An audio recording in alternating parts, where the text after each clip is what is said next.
everyone, welcome back to my channel.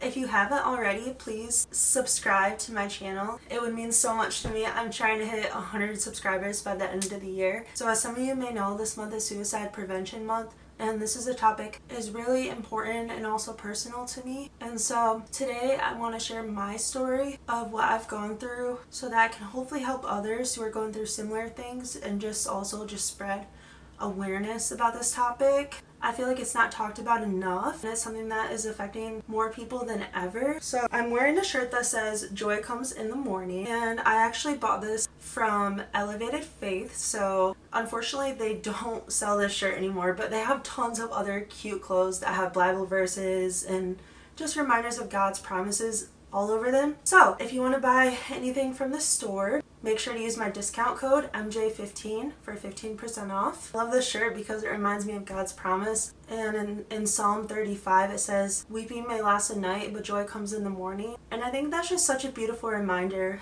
whenever we're going through hard times to remember that it's not going to last forever and there's going to be joy in the morning. That isn't always the next day.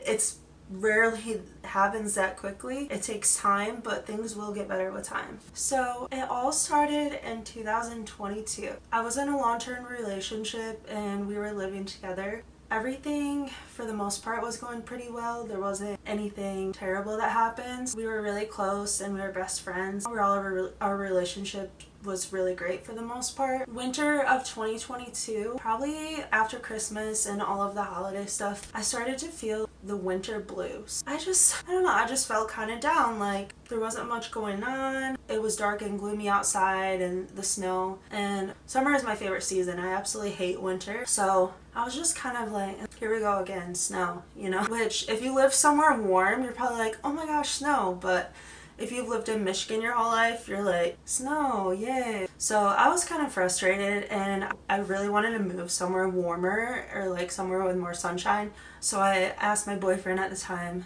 we just kept talking about it. I'm like, babe, we really got to move out here. Let's try to do it together. And so he's like, well, I just have to figure out my job situation and then we can move together. So that was the plan, and I applied to these colleges and I got a scholarship into the pre-med program into my dream college out of state, and I'm like freaking out, and I go and I tell my boyfriend at the time, I was like, oh my gosh, babe, you have to see this. Like, I got like a pretty big scholarship for my grades into the pre-med program, and I'm like, this is what I've always wanted. This is literally like, I can't even believe this is real. And so he was so excited for me, and I think he felt bad because he felt like, well, he told me he felt like he was holding me back from that dream, and because he couldn't go, he felt bad that he couldn't. So anyways, well, let me back up. Sorry, this story is going to be a little bit out of order because it was a couple of years ago and it's not perfectly clear the order of things. So before this happened, I was starting to not only like feel the winter blues, but I was starting to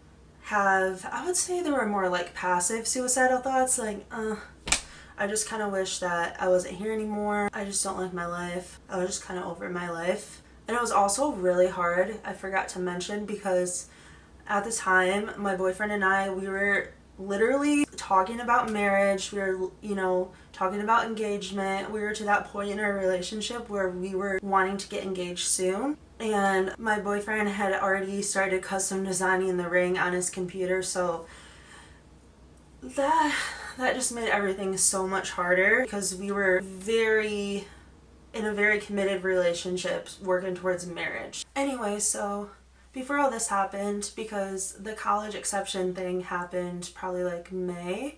So let me back up a second. Earlier that year when it all started, probably around like February, I went to the doctor, my primary care doctor, and I told her what was going on, how I'm feeling kind of down, starting to show some signs of depression.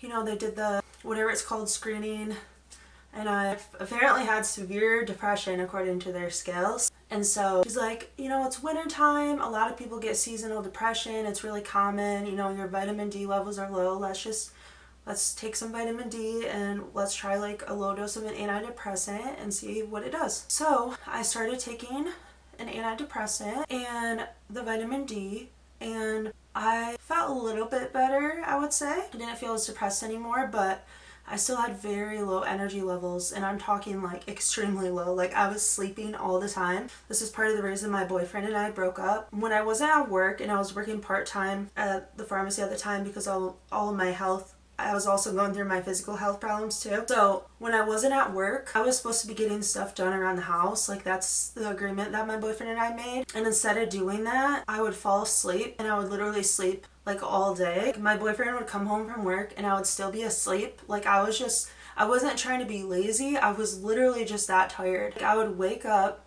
in the morning and be up for like an hour or two, and then I was already falling asleep again. I also have a really bad sleep disorder. So that's a whole nother thing. But I felt really bad because I wasn't doing it on purpose, and I was really trying my best to get stuff done. It was so hard because I was going through so much. As some of you may understand who have gone through similar things, it's not easy. So then after that, fast forward, when that whole thing happened with the college acceptance, I finally started to see like a glimmer of hope, and I was like, oh my gosh. My boyfriend and I actually went to an elevation worship concert, and I remember we were singing that song, Same God. And I remember just lifting up my hands and I'm like, God, you can do anything. Like if you want us to move out there, just let us. And I was really excited because I'm like, oh my gosh, wouldn't it be so unreal if he could propose to me and then we could move out there together and like get married and I could go to that school. And unfortunately, that's not what happened at all. The complete opposite actually happened. So my boyfriend and I were going to sit down and talk about things as far as the engagement was gonna go and everything, and like what our timeline looks like and all the details with that. And one night, I'll never forget it, we went out to this new taco place that we'd never been to before, and it was super late at night, and we went and got tacos at like 10 o'clock at night or something crazy. It was in a college town, so everything was open super late, and I just remember he was acting kind of weird that night. He was acting like really stressed out, and like something just felt off, almost like he was dreading talking to me, and I just knew that something was wrong. So we got home and he ended up breaking up with me, and I'm not gonna go into like all the details because this video would be like hours long probably, but as you can imagine, my heart was broken. It was terrible because we both still love each other. Nothing really happened. It was mostly like combination of health issues and some communication things, but it was mostly health issues and like personal things that we had going on. So it was really hard because we still loved each other and we still do. And so this whole process just has not been easy. He was crying, I was crying, like we were both crying, like just bawling, both of us, because we wanted so badly to be together, but felt like it wasn't working. And so, I don't know, it was a lot. Right after the breakup happened, instantly I was having flashbacks of all this other stuff that happened in my life previously, like other breakups and a bunch of other stuff that happened that was traumatic to me, and it all came flashing back in my mind, and I like couldn't breathe and I was hyperventilating, and my ex was trying to calm me down, but I couldn't calm down, and he was really worried about me. I just felt like I couldn't take anymore, like between all my physical health issues, my mental health issues, all the breakups I've been through, like abuse. There's just so many things that I went through, and I just felt like I couldn't take anymore. Like I felt like I was at the end of myself. But thankfully, when you're at the end of yourself, that's when you're able to find God the most. Kind of a weird situation because no one like breaks up and decides that they want to try to work things out. But for us, we knew from the beginning that we wanted to try to work things out, so we're still friends, which y'all can judge all you want, I don't really care. Anyways, I had to live with him for a little bit because my job was there and I didn't know anybody else in that area, and all my family was over 2 hours away and I didn't have anybody else to live with. And remember, I was only working part-time because of my health issues, so it's not like I could go afford my own place. Like I wasn't in a situation to be able to do that, especially in this economy. I just remember like I started getting these like vivid, and I'm talking like vivid, images in my head of how I should hurt myself. It was so weird. I can't even explain it. It just felt like it wasn't even me. If I'm being completely honest, I swear there was like a demon attacking me. And I don't really care if you think I'm crazy, whatever. But I swear there was like a demon that was like attacking my mind, because my ex and I went to Taco Bell one night late at night, and I was trying to calm down, and he's like, let's just go get some tacos. I'm not trying to laugh, but part of this is kind of funny. But anyways, we got Taco Bell late at night, and then my friends from out of state and my friend who lives here, they were all together. So they called me, and their mom was on the phone too, and they're all just like, I want to make sure you're okay. So we were talking just about like other things that had nothing to do with the whole mental health crisis I was having. They had me laughing, like they were saying funny things, and I'm not kidding. In the middle of me laughing is when all these vivid images in my head started flashing through of how I should hurt myself. I felt like, it's gonna sound so weird, but I felt like I had to do it. Like I was so scared that I was gonna do something that my friends stayed up all night with me on the phone, and then my ex-boyfriend, he ended up driving me over 2 hours away so that I could go to a mental health hospital, because as terrible as it is, the reality is the closest one was over 2 hours away, and that shouldn't even be a thing. Like, we lived near Lansing, okay? Lansing is the capital of Michigan, and it's a pretty big city. Like, why is there not any mental health places in the area to get help? Just ridiculous. So anyways, I went and I got help, and then they adjusted my meds a little bit. I met some friends, and we did therapy and all this kind of stuff, and I felt like I was starting to feel a little bit better, even though I was still really struggling, especially since I missed my ex so much. That was the hardest part about this whole thing. But I was still having some suicidal thoughts, but they were a lot more controlled.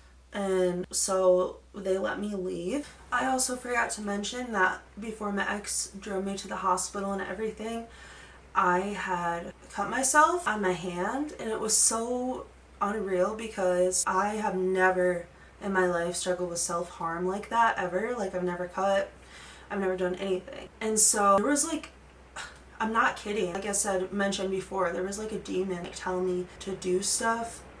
I wasn't hearing voices. It's not like that. It just felt like a spiritual attack. I don't know if that makes any sense. And of course, I already struggled with some mental health issues to begin with, and then the breakup made it worse. But I'm not going to tell like my full story, because I'm only going to tell part of it, and there's some stuff that I still don't feel comfortable talking about yet, and eventually, years from now, I probably will. But I do at least want to share the part of the story that I do feel comfortable talking about. So after I went to the mental hospital, my friend picked me up, and I started to feel like, okay, I'm probably doing a lot better, like I should be good from here. Then things got even worse.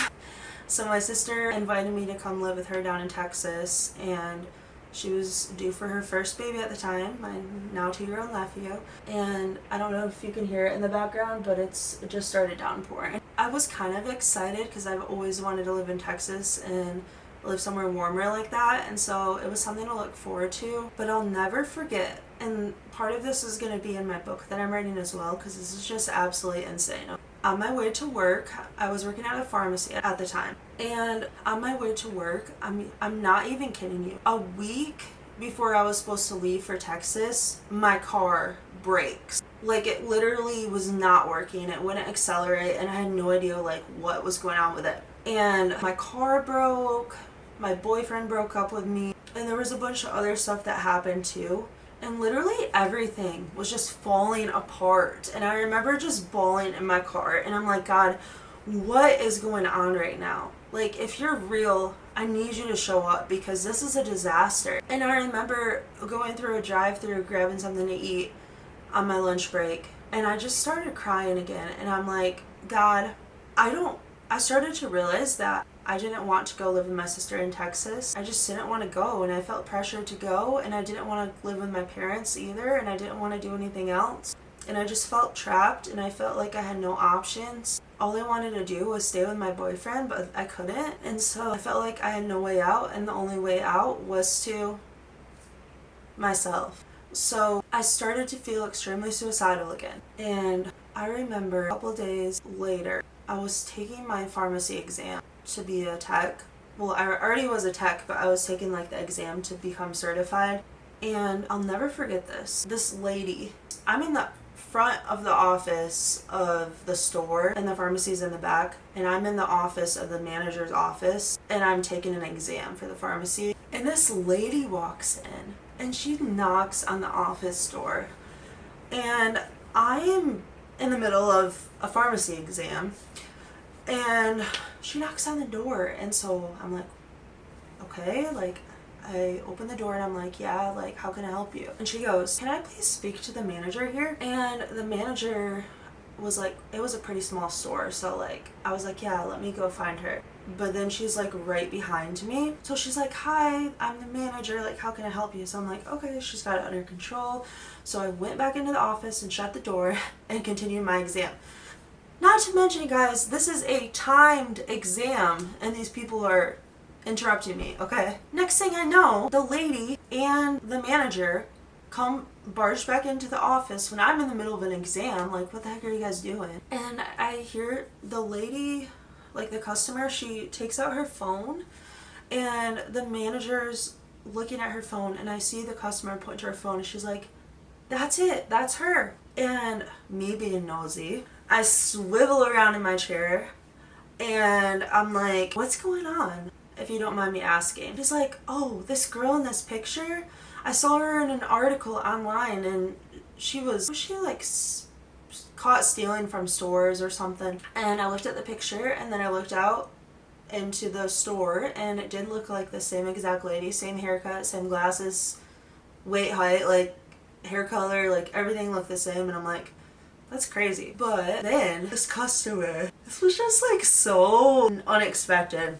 She started praying out loud for everyone in the store. Guys, I'm literally trying to take a pharmacy exam, and this customer comes into the office and starts praying over the store. Then she starts speaking in tongues. I'm not kidding. And this other girl, I don't even think she was a Christian, she looked at me and she goes, what's going on? And I'm like, I think she's speaking in tongues. And I've never really heard people speak in tongues before, so that was just like a crazy experience. So then this lady starts talking to me, and she was like saying stuff about how the devil is attacking so many people with anxiety and depression and like suicidal thoughts.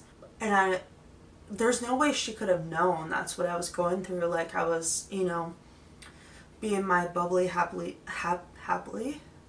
self and just acting completely normal.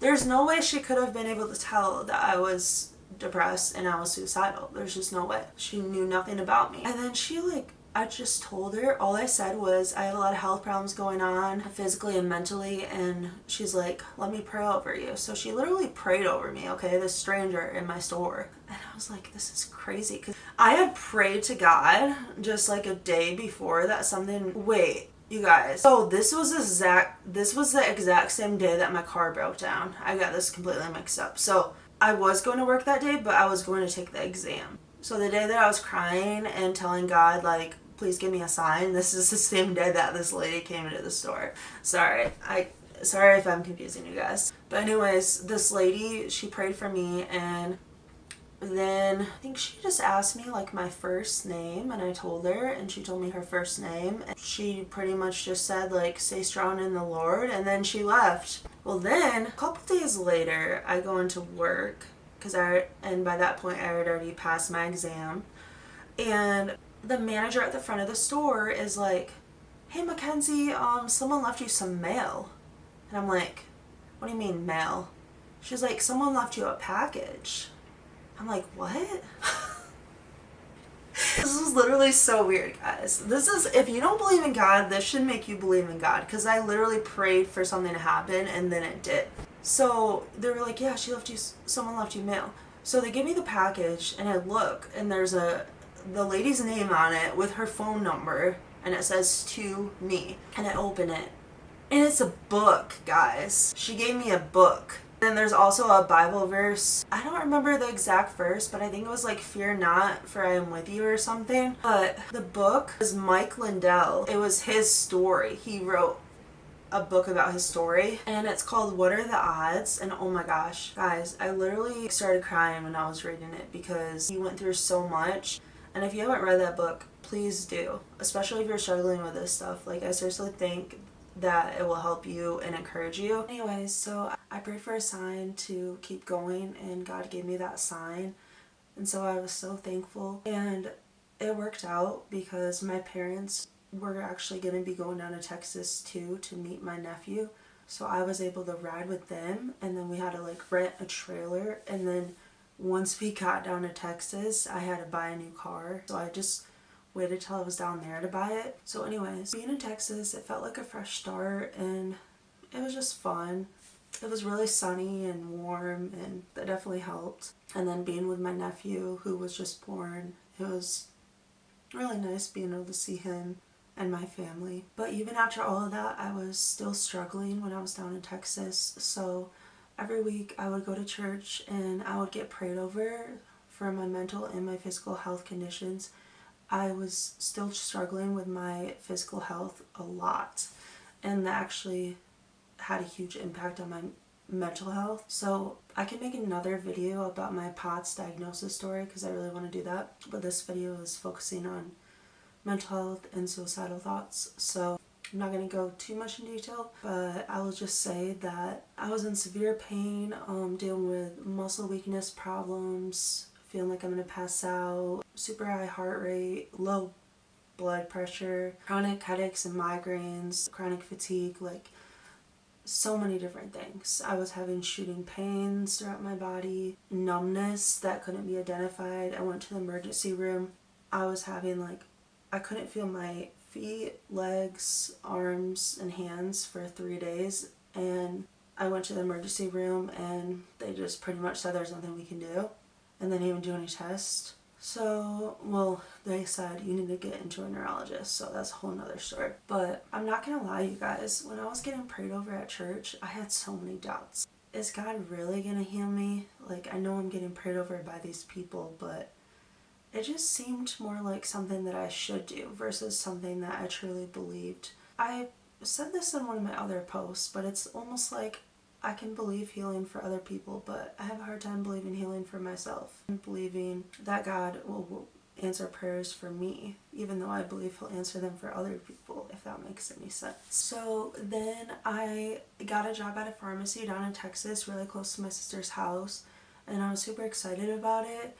But unfortunately, my physical health was so bad that I was only working there part-time, and I was leaving work in tears because it was physically painful for me to be on my feet that long and also to walk. It's hard to explain if you've never been to the store, but it was just insanely busy, so I had to park pretty far out. And finally, I got permission from HR to be able to park closer because of my conditions, but I still was leaving work in tears, and I just felt so stupid being there. I just felt like nobody understood. Everyone looked at me like, oh my gosh, why are you even working with all your problems? But people just don't understand, I didn't have a choice. I had to get money, and people don't understand the process and how difficult it is. There's no help. It is what it is, and you're forced to work even when you feel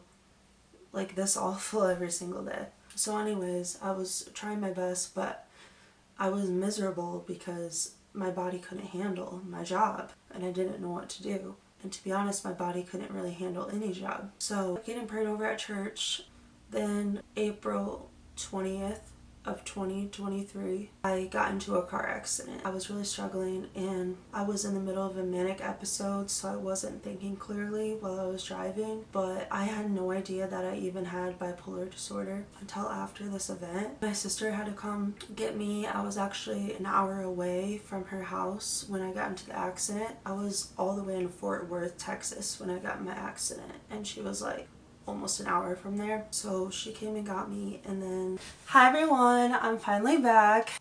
I'm actually recording this a few days later because I was so busy I forgot to finish it. If you can't tell, I changed my comforter for fall. I got this new, well, it's not new. I've had this comforter actually, but I forgot about it, and then I remembered the other day. I was like, oh my gosh, I should get that orange comforter out. And then I already had this orange blanket, and I had this really cute coffee pillow. And I want to get more cute pillows, so we'll see if I can find some that aren't like super expensive. I found some really cute ones online, but they're pretty expensive, so I don't know, we'll see. But yeah, I'm just gonna finish this video up because I have to go to a Bible study tonight. And I have to finish cleaning my room and do a bunch of other stuff. But the lights keep going like dim and then bright in my room. It's so weird. But anyways, I'm trying to remember where I left off. I'm pretty sure where I left off is when I got into my car accident and I went into the hospital in Texas. So while I was in the hospital in Texas, that's where I actually got diagnosed with bipolar disorder, which is crazy because like it took almost a year from the first time I went to the hospital to officially be diagnosed. At first they thought I just had depression, but then they realized that I was having not only low mood swings but also highs. So I was like really depressed, and then I would be like super on top of the world, want to stay up all night, high energy, high creativity, like it was crazy. And then all of a sudden I'd be really depressed again. So I would like go back and forth, and so that's when why they officially diagnosed me with bipolar disorder versus just depression. And we figured out that apparently if you're on an antidepressant, and it can actually make bipolar disorder worse. So you're supposed to be on mood stabilizers, not just antidepressants. So like right now, currently, my doctor's trying to get me off my antidepressant and just put me on mood stabilizers. And like, I don't know if I'm going to get off my anxiety med too or what. But right now I'm on 3 mood stabilizers, 1 antidepressant, and then an anxiety pill, which I guess is kind of like antidepressant too.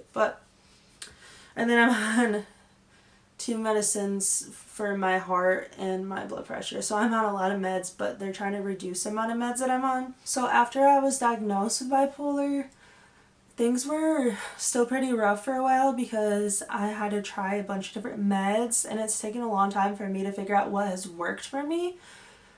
Right now, I finally have found a combination of meds that are working pretty well for me, but like I said, my doctor's still trying to change them because I'm on like 7 or 8 different meds. I can't even remember off the top of my head, but it's a lot, and I don't want to be on that many meds long term, so we're trying to reduce it and like get rid of some unnecessary ones that I might not need. So I'm on a pretty powerful mood stabilizer, which is helping a ton. I haven't been suicidal at all. I haven't really been depressed much either. And yeah, I would say more than anything, I've been feeling pretty anxious lately. Not really depressed, just like super anxious. So we're trying to get that under control. But I think a lot of that is because everything that's going on right now, like my dog isn't doing well and she might be dying. And then the election's coming up, stuff going on at work, just like home life stress, relationship issues, just like everything. There's just a lot going on, so I think it's normal to be anxious about all that. But yeah, overall I would say I'm doing really well, especially compared to where I was a couple years ago and even a year ago. So I just wanted to make this video to encourage anyone who's going through something similar that it does get better. Don't give up. Like, if you try a medication and it doesn't work, like, don't get discouraged because there's so many other meds that you can try, and everybody's different. So like what works for me might not work for you, and vice versa. Some people find therapy really helpful. I haven't really done much with therapy personally, but I've heard from a lot of people that it's been really helpful for them, but it's not for everyone. What has helped me more than anything is God and medicine. And God, like, I've noticed a huge difference. Like, when I'm close to God, I feel so much better, like mentally and physically, versus when I don't spend time with him, I notice a huge difference. So yeah, that is pretty much my story. There's been such high suicide rates right now, especially among younger teenagers, and like, I am just shocked. It seems like every day I'm on TikTok and I'm seeing these memorial videos of these teens who committed suicide, and they were only like 12, 13, 14 years old or a little bit older, and it's just insane. Like, when I was that age, I didn't even really fully understand what that was, you know, like I was doing kid stuff at that age still. And so, I don't know, I just think there's a lot more pressure nowadays with everything going on with the internet and social media, and there's just a lot that these kids nowadays have to deal with that we never had to deal with. Like, I was thinking about this the other day, like, I literally was like one of the last generations that graduated right before COVID hit, and I feel like ever since COVID, everything had just went downhill since then.